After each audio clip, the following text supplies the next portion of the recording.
다른 나라에서는 한국의 군사력 증강을 심상치 않게 바라보고 있습니다. 더 내셔널 인터레스트의 보도에 따르면 한국 군대가 비스트 모드에 돌입했다고 보도했습니다. 그 이유는 한국 국방부가 매년 국방 예산을 7.6%씩 증가시키고 있기 때문인데요. 이대로라면 한국은 2022년에는 세계에서 5에서 6번째 군비를 가장 많이 쓰는 나라가 된다고 합니다. 또한 미국 내 다른 기사에는 동북아에서 우려스러울 정도로 군사력을 급격히 증강하고 있는 나라가 있는데 이는 우리가 잘 알고 있는 중국도 일본도 아닌 바로 한국이다라고 평가했습니다. 이런 배경에는 한국의 지리적 환경이 가장 크게 작용할 것입니다. 한국은 주변국들과 전면전 내지 국지전이 발생한다면 다른 나라와는 틀리게 한국은 사활을 걸어야 하기 때문입니다. 한반도 북쪽으로는 북한, 중국, 러시아 같은 나라는 한치의 틈도 보여서는 안 되는 나라인 것은 여러분도 잘 알고 계실 텐데요. 반면 밑으로 내려가면 일본도 마찬가지인 상황입니다. 과거 어떤 국제평론가가 한국에 대해서 짧게 표현한 적이 있었습니다. 그의 말에 따르면 세상에서 가장 강이 센 민족이 한국인이라고 했는데요. 그 이유가 참 우픈 내용입니다.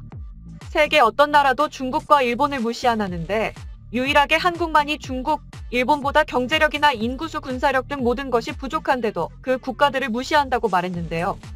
중국을 매놈이라 무시하고 일본을 쪽발이라고 무시하는 나라는 오직 이 지구상에 한국인밖에 없다는 것이죠. 그래서인지 중국과 일본이 우리보다 강력한 경제력과 군사력을 갖고 있지만 한국을 경계하고 위협적인 존재로 생각하는 것 같습니다. 그래서 한국은 이런 비대칭적인 힘의 균형을 타파하고자 새로운 방법을 사용합니다. 그것이 바로 독침 전략입니다. 한국의 전쟁 시나리오 핵심은 독침 전략을 사용하고 있다는 점인데요.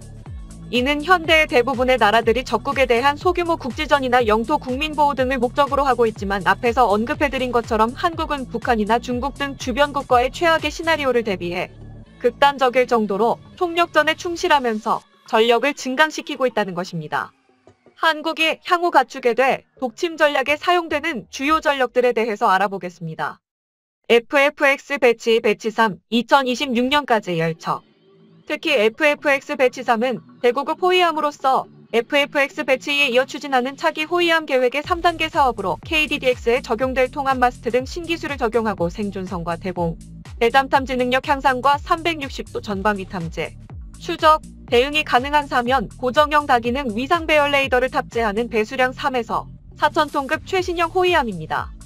톤급은 낮지만 동남아 등 중소국가의 경우 이 정도의 스펙이면 최상위 등급의 주력 함선급 호위함입니다. 또한 배치 3의 경우는 2024년 첫 인수가 예정되어 있습니다. 주요 무장으로는 127mm 62구 경장 함포 1문 근접 방어 무기인 필렁스 1문 해성 또는 해룡 전술함 대지 유도탄 8기 KVLS-16 1세를 탑재해 해공, 홍상호, 해룡 전술함 대지 유도탄이나 장거리 대공 유도탄을 탑재합니다. KDX-3 배치. 다음은 세종대왕급 이지스함입니다.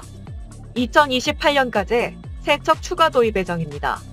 12년 전 한국은 세종대왕함을 시작으로 세계에서 5번째로 이지스함을 보유한 국가가 되었습니다. 그리고 2028년까지 배치 2형 3척을 추가 도입하면서 기존 3척의 이지스함보다 탄도탄 대응 및 대담 작전 능력이 크게 향상될 예정입니다. 주요 무장으로는 일일이 나열하기 힘들 정도로 많은 무장을 하기 때문에 다음에 따로 KDX-3에 대한 영상을 제작하겠습니다. 이렇게 2028년이면 한국은 대형 이지스함 6척을 보유한 해군 강국이 됩니다. KDDX 한국형 차기 구축함. KDDX는 2030년까지 6척 도입 예정인데요. 현재 해군이 가장 기대하고 있는 경하 배수량 6,000톤급 구축함으로 해군 기동전단을 위해 2030년까지 6척을 건조합니다. 또한 성능은 추가로 도입되는 이지스함인 KDX-3보다 작은 함체이지만 성능은 비슷한 수준으로 건조될 예정입니다. 특히 127mm 함포와 64셀의 KVLS의 탑재로 화력은 세종대왕함급과 비슷하다는 평가입니다. 그리고 한국은 2035년쯤 되면 이지스함 6척과 이지스급 구축함 6척, 도함 12척을 보유하기 때문에 지금과는 비교할 수 없는 해군 전력을 보유하게 됩니다. 3,000톤급 중형 잠수함. 2030년까지 9척 도입을 추진 중인데요. 북한을 넘어 주변 강대국에 대한 대응으로 등장한 것이 한국형 중형 잠수함 사업입니다. 이는 인접국의 막강한 해군 전력에 대응하기 위해 적국의 핵심 자산을 공격하기 위한 보복수단으로서 국방부가 1990년대 초에 개념을 발표했습니다. 사업은 총 3단계로 나뉘며 배치 1형 3척, 배치 2형 3척, 배치 3형 3척으로 총 9척을 건조할 예정입니다. 현재 진행 상황으로 봐서는 배치 3형은 핵추진 잠수함으로 진행될 가능성이 점점 높아지고 있는 상황입니다. 이것이 현실이 된다면 한국은 3,000톤급 중형 잠수함 6척의 핵추진 잠수함 3척으로 잠수함 전력으로는 어디 내난도 끌리진 않을 것 같습니다.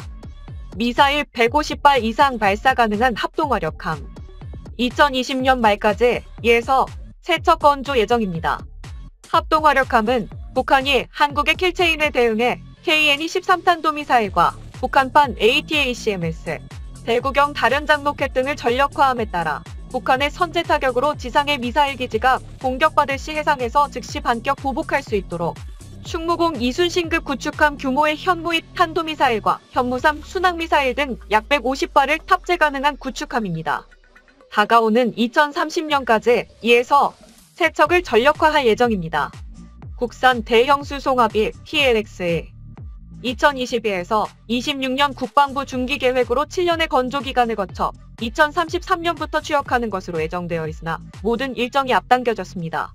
빠르면 2020년 말에 최종적으로 항모 규모에 대한 결정이 날 것으로 알려져 있는데요. 기존 계획보다는 앞당겨져 진행한다는 것은 반가운 소식이 아닐 수 없습니다. 아직 항모의 규모는 4만 톤에서 7만 톤급으로 검토 진행되고 있으며 7만 톤의 항모로 무게를 더 두고 있다는 소식은 간간히 전해지고 있습니다. 하지만 최종적인 발표는 아니기 때문에 더 두고 봐야 할 것 같습니다. 한편 해군은 한국형 항공모함 2척을 건조해 기존의 대형 수송함 2척과 운용하면서 함재기로 F-35B 20대와 탐색 구조헬기 2대 해상용 대형 수송헬기 26대를 확보하여 공중기동으로 1000명의 상륙병을 수송할 수 있도록 계획하고 있습니다. 이렇게 되면 지금까지의 해군 전력으로 다소 부족하지만 2030년 한국 해군은 항모 2척과 강습 상륙함 2척 체제를 유지할 수 있게 됩니다. 공군은 F-35A 40대회 추가로 20여 대를 2023년부터 도입할 예정이었지만 긴급재난지원금 마련으로 국방예산 9,047억 원이 삭감되고 기존 F-35A 20대 도입 예산 중 일부러 직위 착륙이 가능한 F-35B 도입 적정성을 논의하는 등 부정적인 의견이 많았습니다. 하지만 F-35A의 양산 대수가 늘어나면서 대당 가격이 800억 원대로 낮아질 것으로 예상되기 때문에 충분히 도입할 수 있을 것 같은 기조가 형성되고 있습니다. 최강 P-8A 포세이돈 해상 초계기 2022년부터 6대 도입 예정으로 한국은 총 16대의 초계기를 보유했지만 전 해역을 감시하기에는 여전히 부족합니다.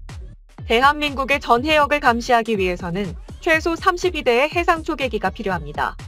첨단의 해상 초계기는 전략무기로 빠져있기 때문에 상당히 고가의 무기체계입니다. 하지만 동북아 주변의 국제정세와 북한의 도발로 인해서 2018년 6월 25일 P-8A 포세이돈 6대를 도입하기로 결정하였고 이후 추가 도입 가능성도 열어둔 상태입니다. 전차 킬러 아파치 헬기 한국 육군은 현재 36대의 아파치 헬기를 보유 중이며 추가 2차 아파치 도입 사업으로 최소 48대를 추가 도입할 예정입니다.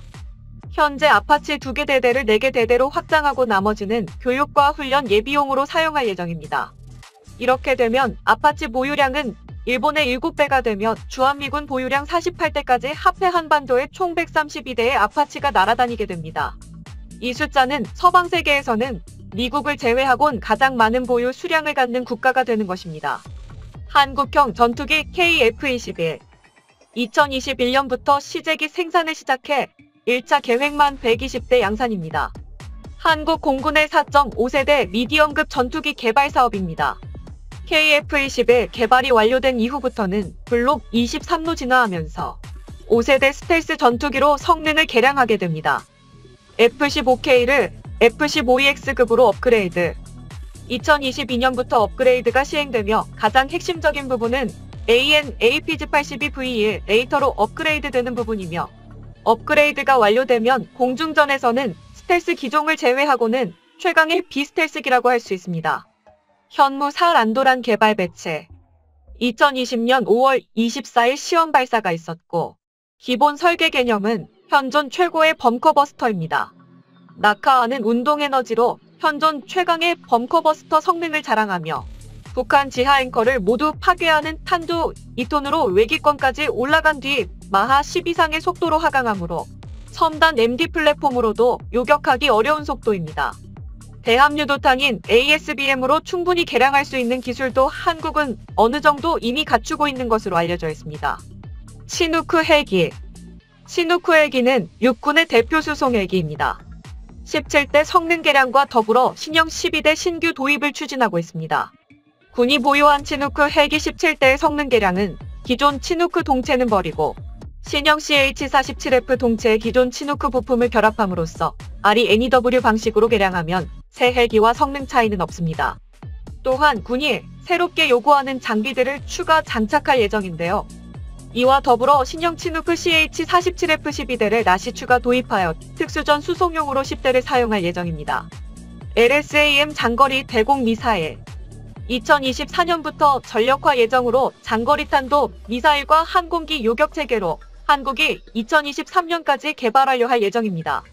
한국판 THAAS로 불리며 기존의 대탄도탄, 유도탄과는 다른 다양한 신기술 등이 LSAM에 적용될 예정입니다.